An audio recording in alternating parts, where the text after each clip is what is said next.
Nadagdagan pa ang mga lugar sa bansang nagdeklara ng state of calamity dahil sa lumalaking pinsala ng El Nino. May mga ikinakasarang hakbang para riyan ang gobyerno.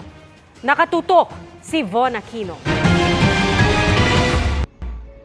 Dahil sa tagtuyot na dulot ng El Nino, isinailalim na sa state of calamity ang probinsya ng South Cotabato, 5 bayan ang pinakatinamaan at mahigit 200 milyong piso ang halaga ng pinsala. Mahigit 8 milyong metriko tonelada naman ang bigas, mais at iba pang pananim ang apektado ng init sa Zamboanga Peninsula. Tinamaan din ang mga taniman ng kape at rubber sa Zamboanga, Sibugay Province. We have a production loss of about 238,499,000.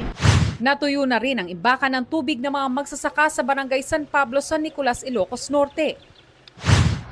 Gayon din ang mga taniman ng ampalaya sa barangay Binatagan ng Ligao City, Albay. Sobrang init. Talaga ganyan. Wala tayong magagawa.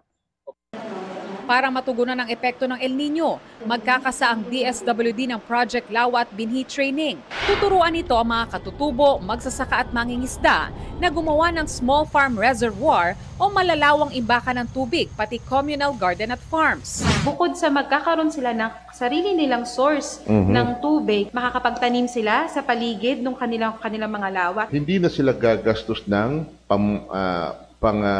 gasolina para doon sa pump. Hindi na sila gagastos pambili ng water pump. So, hindi na sila gagastos ng mga gamit na para dyan. Ilulunsad yan sa ilang piling lugar sa Eastern Visayas. May hiwalay pang cash for work training program na ikinasa na sa Santa Maria, Bulacan.